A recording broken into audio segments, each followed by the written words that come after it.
An African king, the Emir of Katsina in northern Nigeria, rides out from his palace for the annual parade and festival called the Salah at the end of the Muslim fast of Ramadan. The idea of kingship as a means of tackling the problems of government is as old and established in Africa as in any other continent.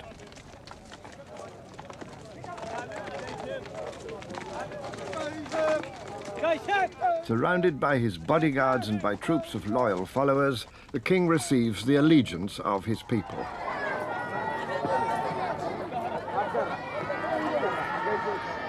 The king no longer has any real political power, but he is the traditional ruler of an ancient city and kingdom of the Hausa, one of many African peoples who built their own organized states over the past 1,000 years.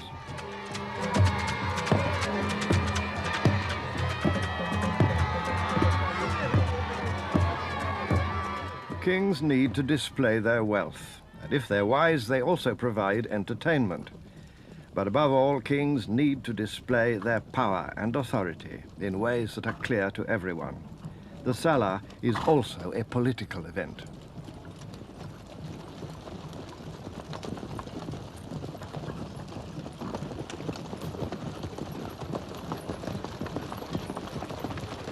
Even today, this is more than a mere display. It's an act of recognition. The king is accompanied by royal guards in the finery of an ancient military tradition. Some have equipment and body armor that seem to go back to long-lost Christian Nubia, and even to the time of the Crusades. All now await the ritual act of allegiance by the lesser chiefs of Katsina, the Jafi.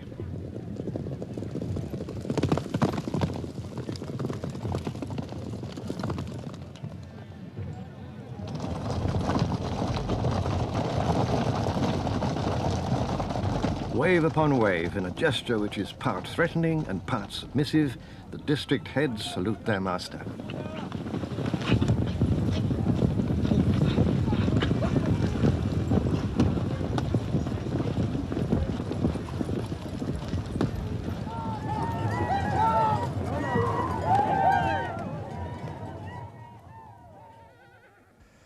Of course, there is a great deal more in history than the drama of kings and queens. A lot of African peoples found it easy, and indeed better, to do without royal masters. Yet kingship clearly remained an important part of the story, and the facts of Africa's historical development reveal a wide variety of kingdoms and empires. Most of the old kingdoms have vanished long since, and all the old empires, but some of them have left behind, for us, magnificent reminders of their majesty and power. This astonishing sculpture in gleaming copper represents one of the rulers, or Oni, of the kingdom of Ife in western Nigeria 7 or 8 centuries ago.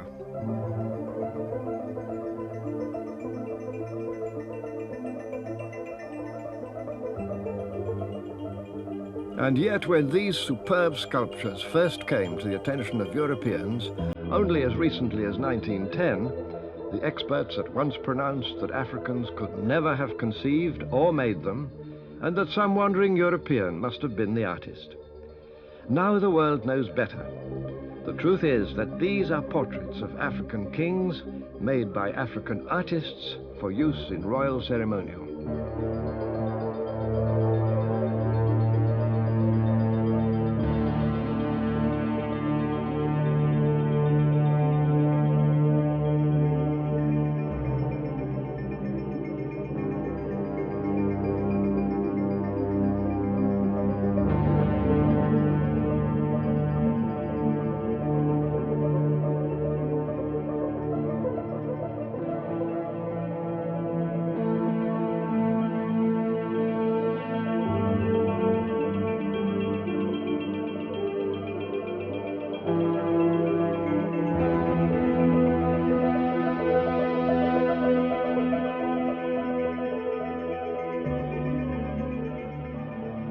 South from Ife and near the coast, there flourished the ancient city and empire of Benin. This old print, following a Dutchman's visit in about 1620, shows the king of Benin riding out to receive the plaudits of his people.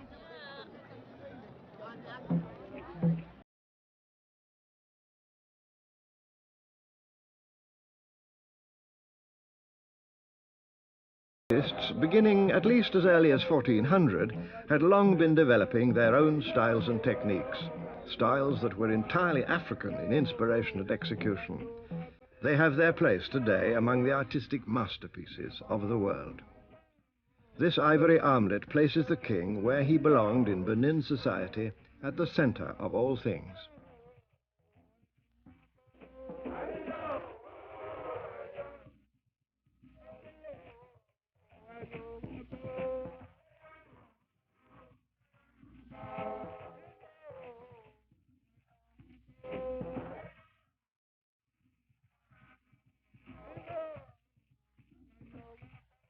Plaques in brass, which once adorned the walls of the Orba's palace, reinforce the power and mystery of the king.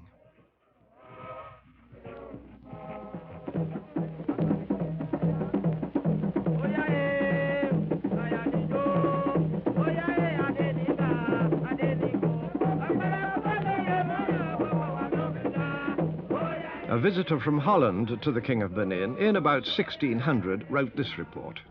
The city is composed of 30 main streets, very straight and wide. The houses are arranged in good order. The people are in no way inferior to the Dutch in cleanliness. Their houses are as polished as a looking glass. They have good laws and efficient police and show us 1,000 marks of friendship.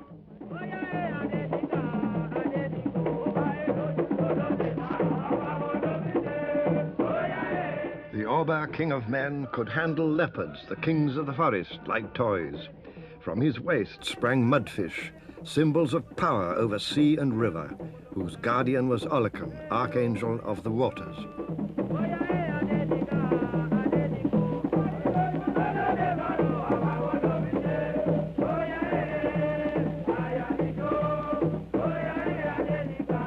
The king had great authority, but this depended on the support of noblemen and appointed chiefs, and on certain persons of ritual power. Among these were the Queen Mothers of Benin, one of whom is shown in this memorable head, sculpted in about 1550.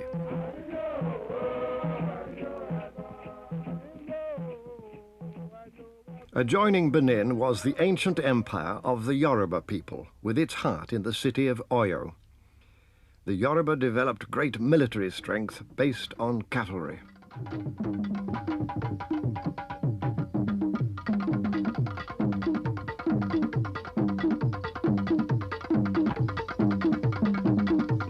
In matters of state, the king of Oyo had to consult his council, the Oyo Mesi. If the council were united against him, the king was in trouble. In theory, he was supreme, whether in religious affairs or secular matters. But if he lost the confidence of the Oyo Mesi, he could even face death. Such was the authority of the council that if they turned against him, the king might have to commit suicide. So kingly power in old Africa was a two-edged sword, and rulers had to use it with care.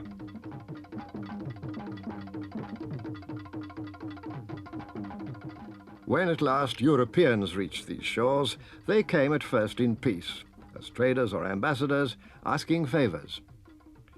The king could grant trading permits, which he did in return for handsome gifts. Great deference was shown by these European visitors, and many accounts speak with admiration of the splendor of African kings, their courts, and their palaces. The cities, too, were large and impressive enough to command European respect. This was certainly true of the Hausa city of Kano, painted here by the German traveler Heinrich Barth during a visit in 1851. The Hausa people lived in a cluster of independent states north of the junction of the Niger and Benue rivers. Each state had its own capital, like Katsina or Kano. Kano today is one of the major cities of modern Nigeria, and like most of our world has lost some of its reverence for kingly power, smothered beneath the motor cars and the main roads. But Kano still has some vestiges of its ancient dignity, including parts of the old city wall. Restored and preserved behind metal barricades, some of the old gates still pierce these crumbling ramparts first built in the reign of King Tsariki during the 12th century.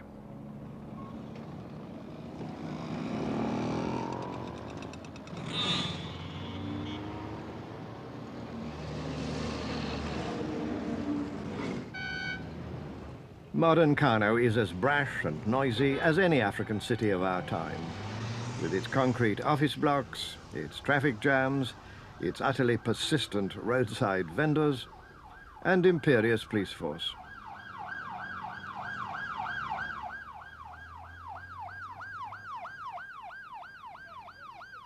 Although the principal mosque is modern, it's still possible to find traditional houses side by side with the new. These old townhouses were designed to match the hot, dry climate of the Western Sudan, and Kano's trading visitors often feel at home with older ways of life.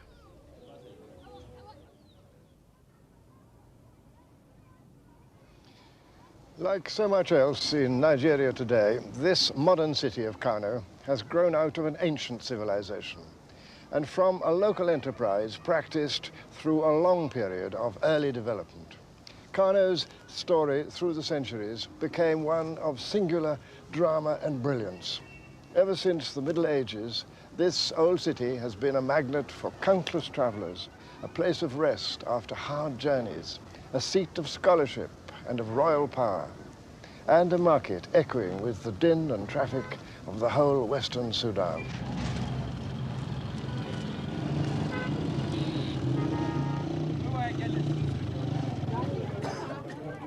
Trade has been a major activity in Kano since early times and has grown in importance with the city itself. Some of these goods have been traded for hundreds of years, such as rock salt from the Sahara and pepper and spices from the south. And from about 1500 onwards, a new commodity, brought from the forest lands and much prized as a stimulant, cola nuts.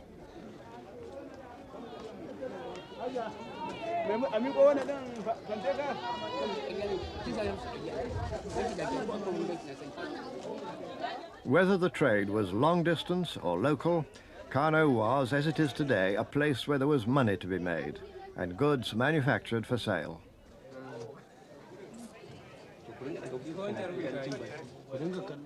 The reasons for Kano's prosperity go back to the origins of the city.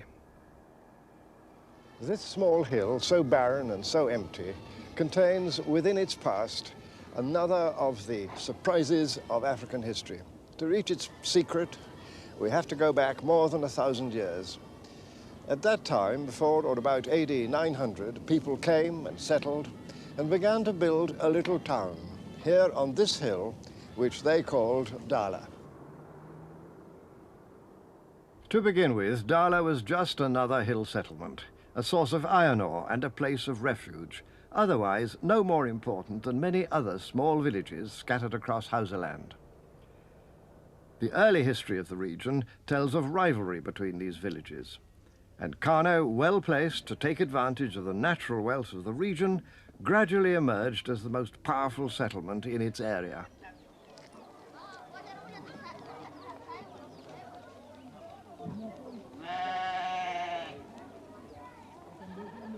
According to the Kano Chronicle, an ancient record of remembered history, the early kings then set about extending their rule. One by one, they outmaneuvered their rivals and absorbed their lands, much like the warring barons of feudal Europe.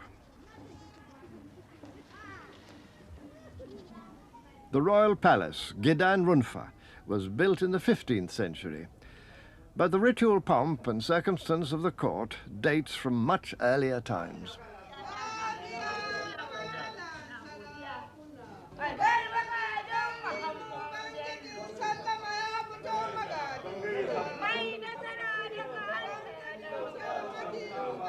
Preceded by women praise singers who tell the world of his power and glory, the King of Kano emerges from the inner palace for his daily round of public duties.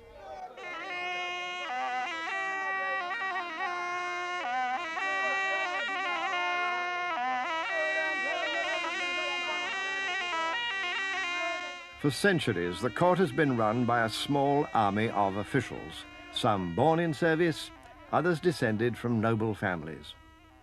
In the old days, these officials ensured that limits were placed on the power of the king. He had his council, consisting of 4 traditional kingmakers. These were the Madaki of Kano, the Makama of Kano, the Sarkindawaki Metuta of Kano, and the Sarkimbai of Kano, which of course is myself. And they used to give advice to the emir on all matters.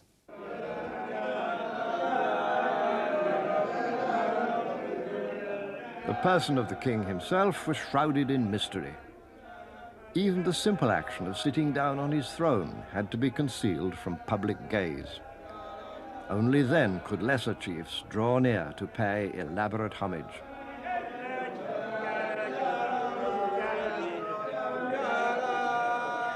The king's face and most of the rest of his person were obscured from public view. His royal feet were not supposed to touch the ground. The ostrich feather sandals were part of his exclusive regalia. But in spite of all this prestige, there were strict limits to the king's authority. The 4 kingmakers had the power to choose the heir to the throne from any one of the male children of the royal family. The king was dependent on the cooperation of a large hierarchy of lesser chiefs.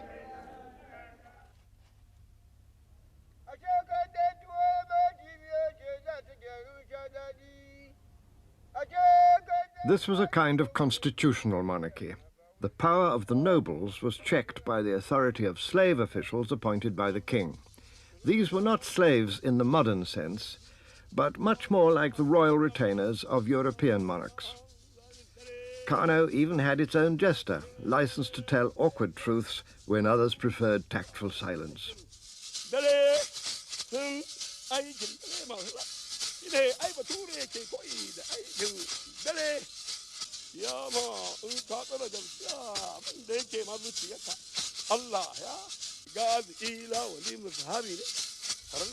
But there were other royal servants with great authority. A leading nobleman of Kano, the Makaman. Well, slave officials, there were 4, 2. That is Shamakin Kano, Salama, Darini, and Kilishi, slaves.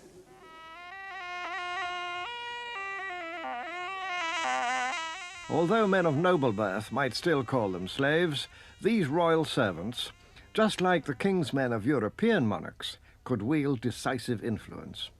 One of the most powerful of them was an official still known as the Shamaki. Gidan kansa a gidan hannunsa yake, da magudancin da yake Shamaki da wanda ke kofar gidan Shamaki. Duk a hannun Shamaki suke, babu ruwansu da sarki, sarki ba ruwansu da shi. Ɗaya in sarki zai nema sai ce a faɗa Shamaki, wani ai mar kaza kaza. The Shamaki was responsible for the royal stables. Today there are only a few horses, but cavalry were once vital to the security of the state. The cavalry were the armored divisions of their time. Even today the royal horses are valued so highly that they're fed every morning by hand.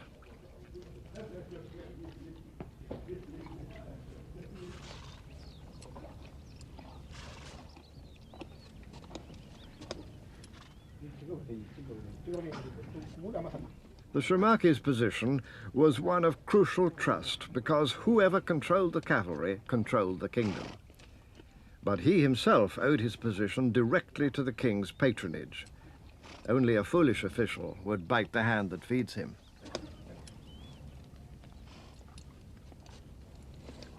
Another so-called slave official was the Salama. The Salama had responsibility for the royal arsenal, and he had direct access to the king.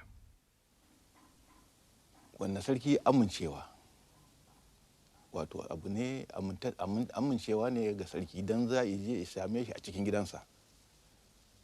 Kowane lokaci na da izinin da zai shiga ya samu sarki a gida.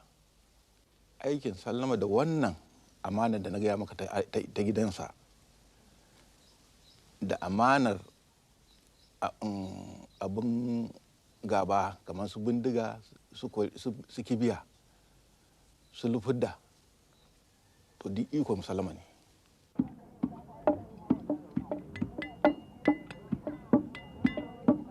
Guns were rare in Old Kano, and the king did his best to monopolize them for his royal bodyguard of musketeers. These were housed in the palace itself.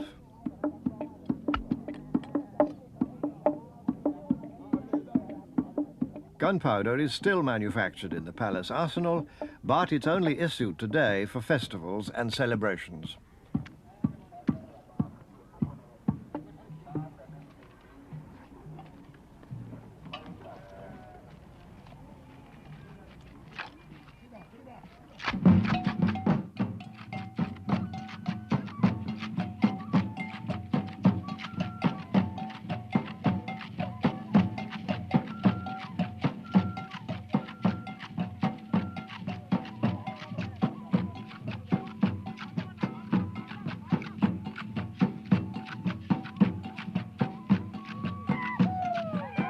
Control of the bodyguard is vested in the Salama.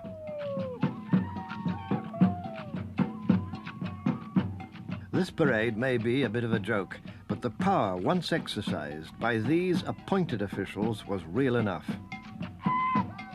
Their task was to safeguard the security of the state.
Early Kano had its own religion. Its beliefs involved ancestors, local spirits, and various natural forces. Many of these beliefs centered on a cult which endures to this day, known as Bori. The Bori ritual is extremely old. This form of it, nowadays little more than a popular entertainment, still carries an echo of its old magical persuasion.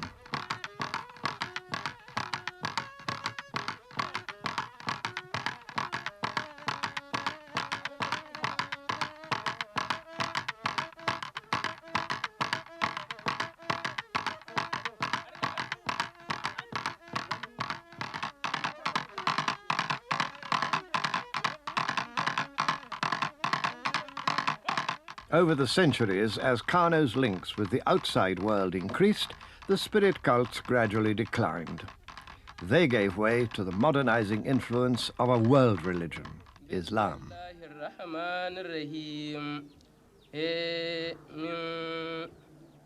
Islam came here 1,000 years ago, but its real impact began with the arrival of Muslim traders from Mali around the year 1300. These were the Wangarawa, whose learning and prosperity reinforced the teachings of the Quran.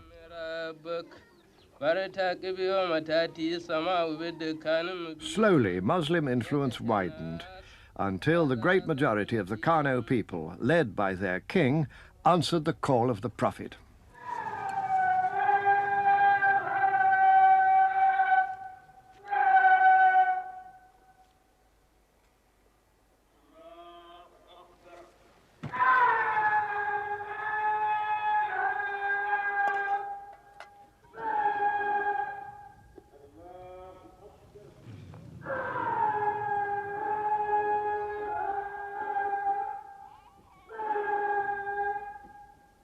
By the middle of the 15th century, the power and wealth of Kano had grown to a point at which a new and enterprising ruler needed to develop more modern forms of government. Mohammed Runfa, one of the most famous kings of the old Harbi dynasty, sent for a North African expert in Muslim law and custom named Al-Maghili. Al-Haji Maita Masuli explains. Sheikh Maghili, after having studied and after having become very learned and world famous in Islamic studies, decided to come to this part of the country to establish himself, which he did in Kano. He came during the reign of Muhammad al-Rumfa, a very well-known, very famous, and very scholarly emir of Kano during the Harbi days. Al-Maghili advised the king to set an example to his people in religious matters, since religion and authority went together. The king enforced the Sharia, the Muslim legal code, and formed a panel of Islamic judges, the Qadis, to preside over the courts.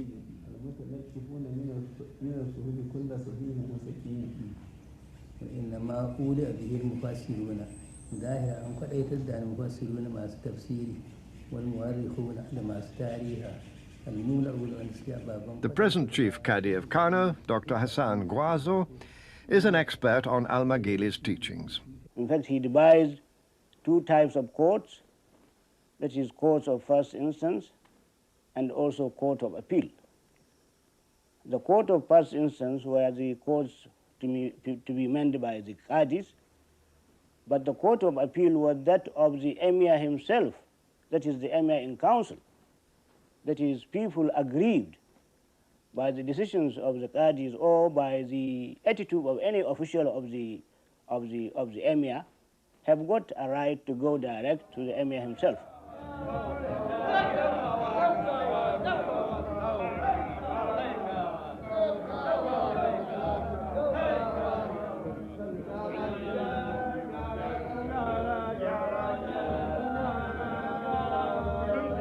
In a book called The Obligations of Princes, Al-Maghili set down a number of rules for the king to follow in the affairs of state. He warned the ruler that he shouldn't content himself with informations brought to him by his officials, because he said, because sometimes complaints might be against the officials, and therefore the emir should be always accessible, and that is why we see in the history of kingship in Kano, from those days to this present time, that the emir has the practice of coming out, always sitting in a place where everybody can see him, and you can see that this is even done even today. But if justice was in theory available to everyone, it was also sharply administered.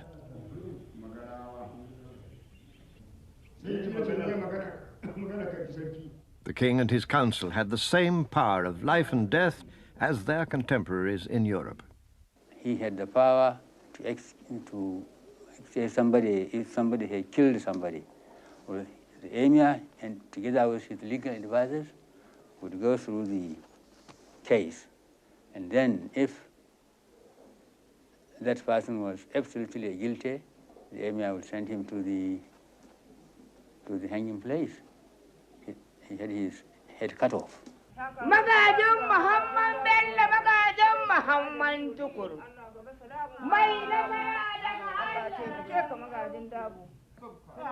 The authority of the king was very great, but like other African kings of that time, including those of Benin and Oyo, he could not be a despot.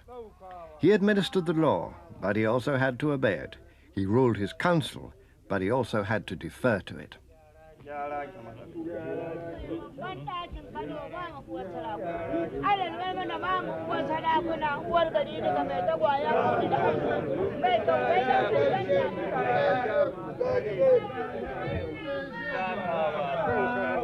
In some ways, African kingdoms were ahead of those in Europe in devising checks and balances to limit the power of the king.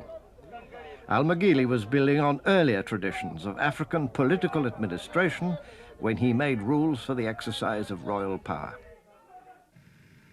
Then later he wrote a constitution. And it was in this constitution that he provided for the establishment of a public complaints commission, Wilayat al-Mudhalim, in Arabic, which literally means public complaints commission, the institution of ombudsman. So you see, about 500 years ago, or even more, we had this institution of ombudsman in Hausa land. But the king remained at the center of all things, especially at the center of spiritual power. For the celebration of a major religious festival, the king still leads the prayers of his people.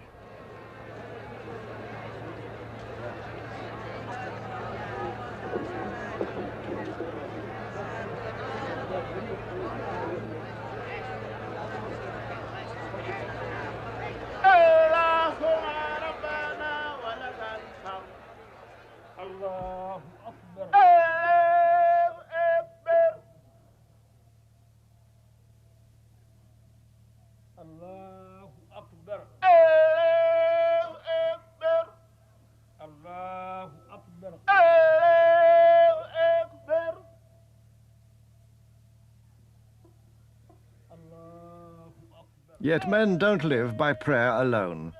The coming of Islam also helped to improve business dealings with Muslim merchants and traders right across northern and western Africa. Kano and its neighboring city-states lived within a wide regional community of productive interchange of manufactures, people and ideas. They were fortunate in being placed in a land that lay between the frontiers of large empires. On the east, the Kanuri Empire of Kanem and of Bornu, and on the west, the ancient Mandinka Empire of Mali and the Sonrai Empire of the Middle Niger. The expanding production and trade of all these famous countries of the old Sudan enclosed the Hausa within a far-ranging network of caravan trails and transport. Camels provided the essential haulage system for a flourishing import-export business.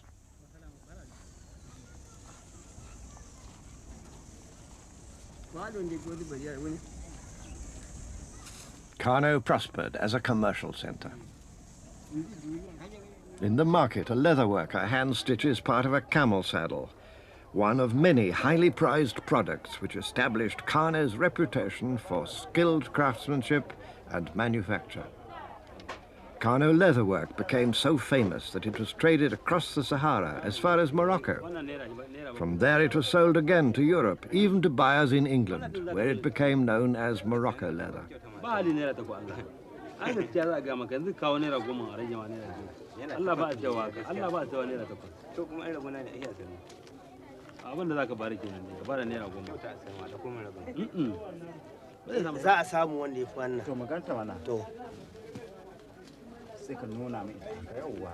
Saddle blankets of quilted cotton, still made in Kano, have always been a valued item of trade and manufacture.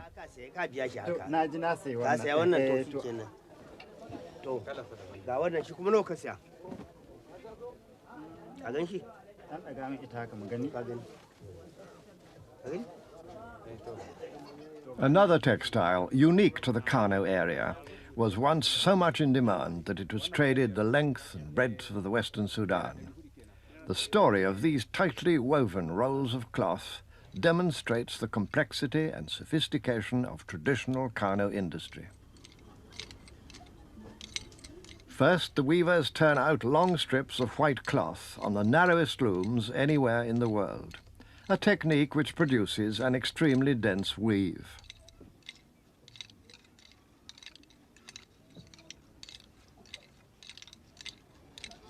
In the village of Kura, just outside Kano city, the strips of cloth are then sold to local businessmen. At this stage, they look like long, narrow bandages.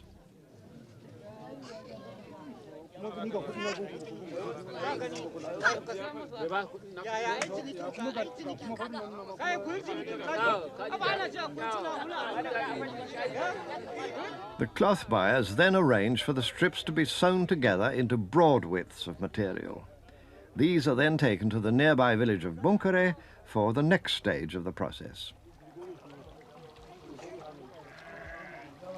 Dyeing with indigo is another ancient craft, long carried out in the Kano region.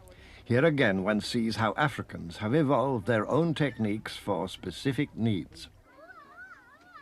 In this case, the need has been, and still is, to produce a fine, darkly dyed material for buyers far and wide, but especially for the Tuareg of the Sahara Desert, who long ago adopted it as their traditional dress.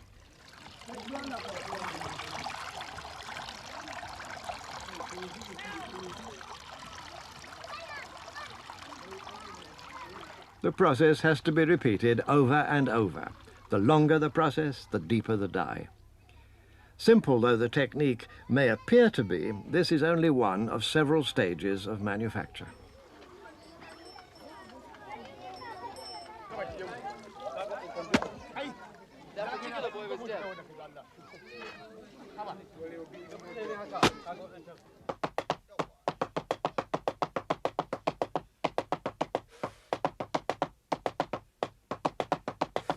Periodically sprayed with water and pounded for hours on end, the finished product acquires a sheen that's much admired.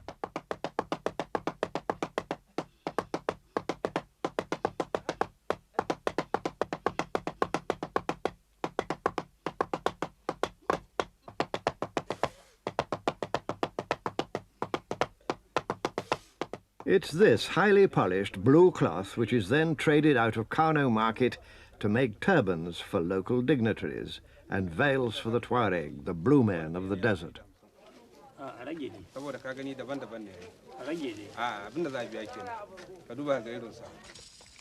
The manufacture and sale of textiles has been a staple industry in the villages around Kano for many centuries.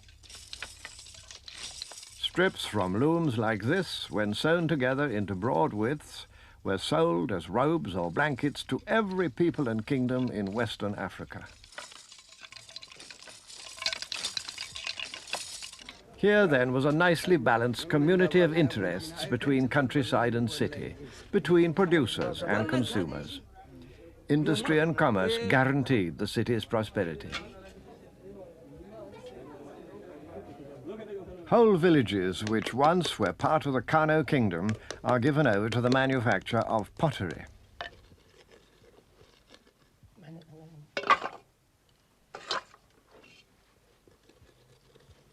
Once the pots are dried, they're taken to a central kiln for firing. Here, literally hundreds of pots can be fired at the same time, a cooperative system for the mass production of cooking vessels.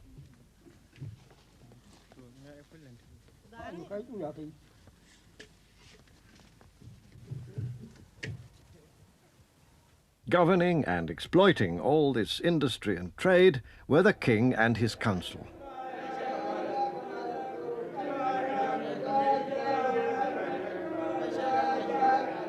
The king enjoyed great wealth and enormous prestige. He was always the center of attention, surrounded by courtiers and officials. He could never afford to relax, even when confronted by the grotesque mockery of his jester.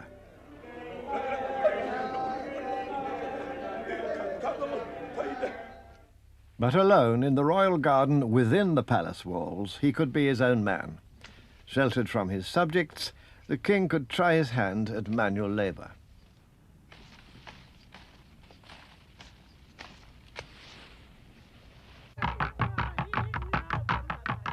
Women are rarely seen by visitors to the palace.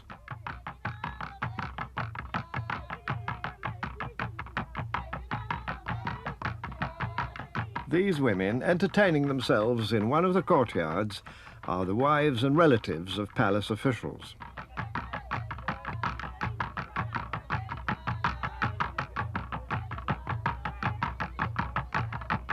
The wives and numerous concubines of the king himself are never allowed to venture from the inner palace.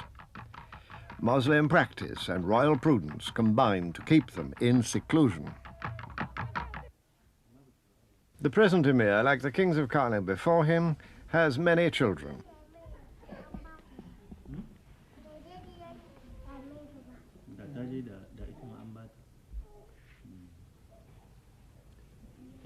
The political advantage of large numbers of children is that it provides a royal clan to shore up the king's power, sons to help in administration, daughters to strengthen alliances. And instead of having to accept the oldest boy as the royal heir, the kingmakers could select the ablest.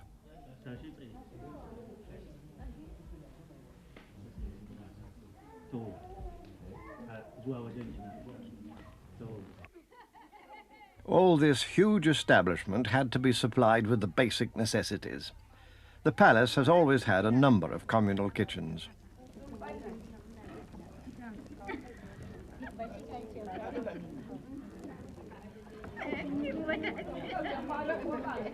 Today, food must be bought at the market, but in the past it was taken from farms around the city as a form of taxation.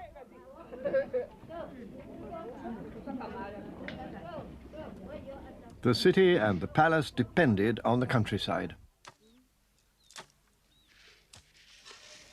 The Hausa people's staple crop has always been guinea corn, known here as dawa, which has been grown in Africa for several thousand years.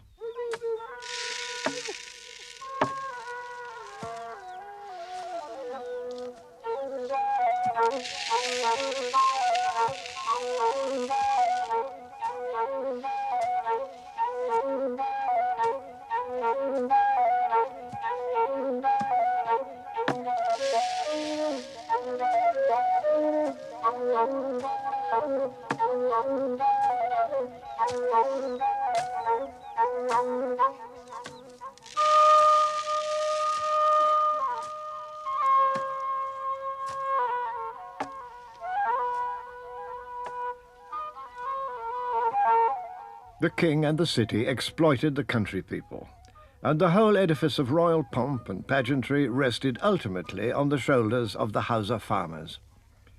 As early as the 11th century, records tell of the unpopularity of royal taxation.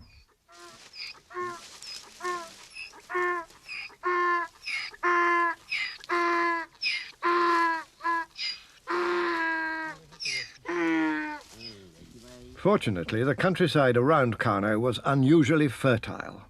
The great Arab traveller Al-Wasan, who visited Kano early in the 16th century, was astonished at the agricultural wealth of the area. He wrote in his memoir, "Here groweth an abundance of corn, of rice, and of cotton."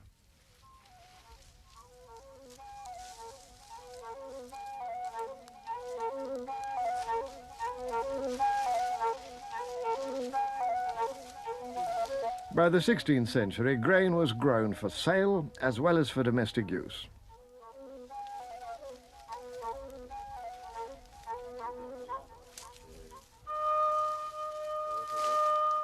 Within the kingdom, donkey caravans provided the transport system and assured the city of its food supply.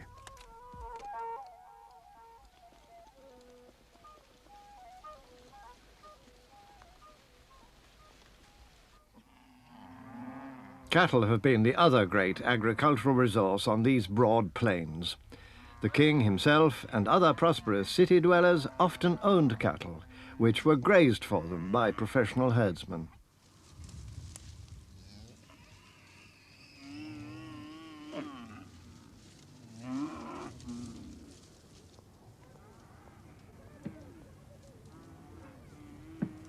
Village and city life became interdependent in Hausa civilization, two sides of the same coin.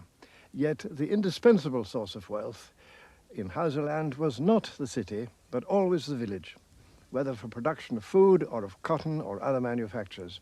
Village people paid taxes in cash or in kind to the king of Kano because he was powerful, but essentially because they depended on him and his government to keep law and order in the land, and when foreign enemies appeared, to protect them with the royal army. Armies were raised, just as in feudal Europe, by requiring noblemen and village chiefs to call up their servants and retainers to fight for the king in time of war. The king had some trained soldiers in his bodyguard, but most of his troops were part-time infantry, none too keen on winning glory.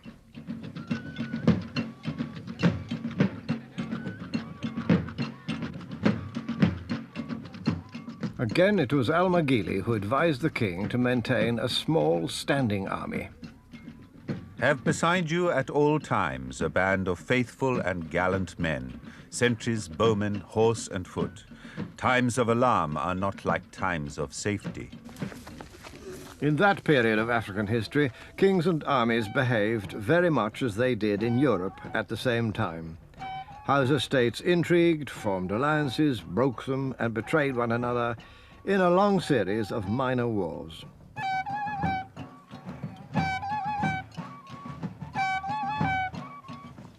Today, the Kano army may be a trifle rusty, but when the bullhorn calls for courage, they do their best to dramatize the old assault tactics.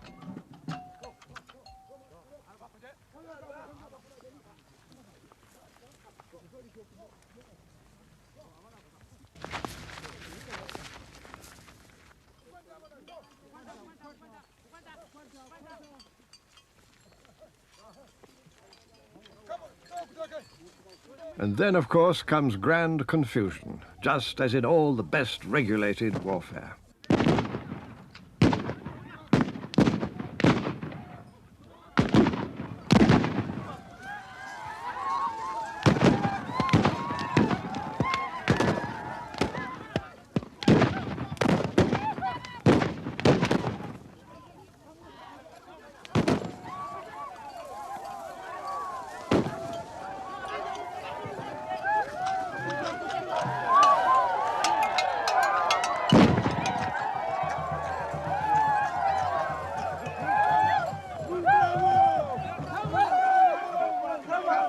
Victory. Then everyone dances.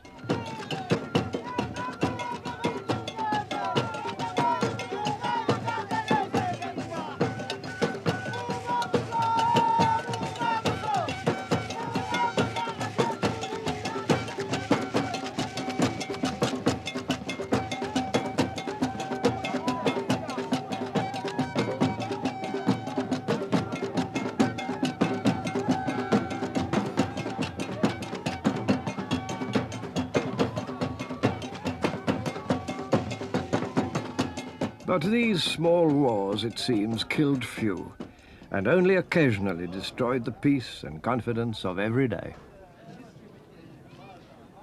The Hausa people who built Kano and other Hausa city-states were the makers of a strongly conscious, vivid and independent civilization. They owed much to the culture of Islam and much to their skills in manufacture for the long-distance trade, but were always in the end sufficient to themselves.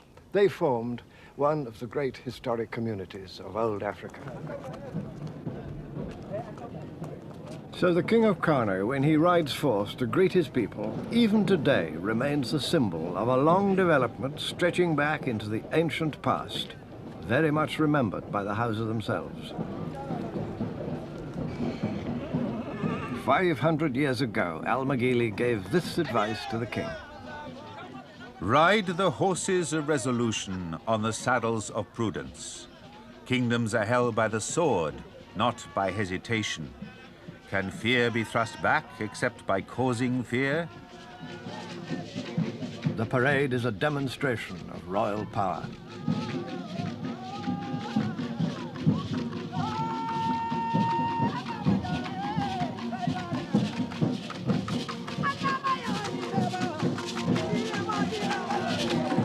In all this lies the varied and contrasting panoply of civilization that Africans have made for themselves. A history so strangely unknown to people in the outside world, almost as though it had never existed.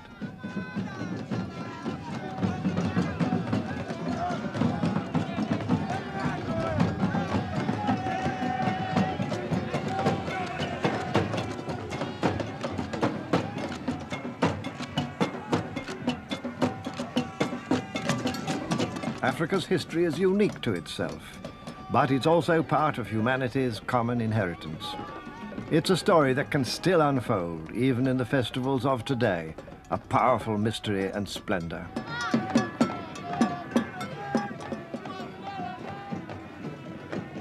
Each of the ancient kingdoms of Africa developed its own customs and beliefs and laws. Yet each of them served the same three great duties: to provide a focus of faith and loyalty, to protect the people from enemies abroad, and at home to preserve the peace.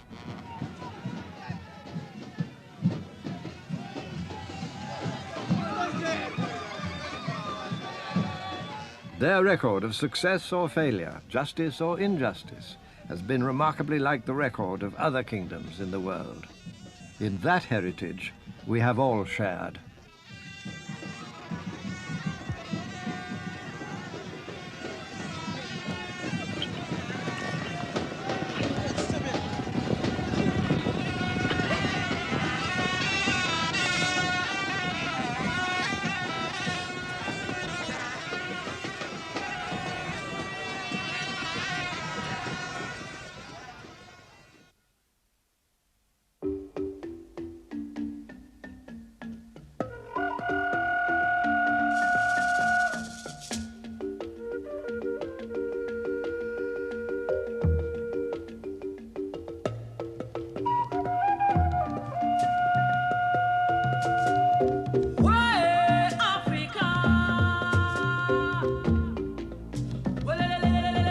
Africa.